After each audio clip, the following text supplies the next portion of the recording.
Do you want something that's quick and easy to make? This is it, guys. Potatoes with eggs.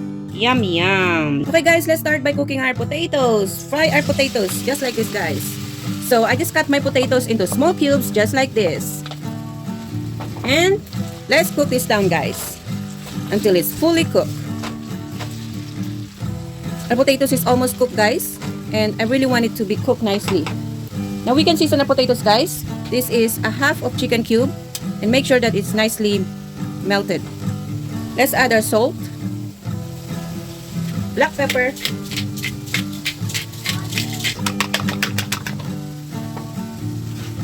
wow, I think our potatoes are ready, guys. Ready. Okay. And lastly, guys, let's add our beaten eggs. Chan. Okay. Then let's just mix it nicely, guys. Slowly. Mix it nicely until it's fully cooked. The eggs is fully cooked as well.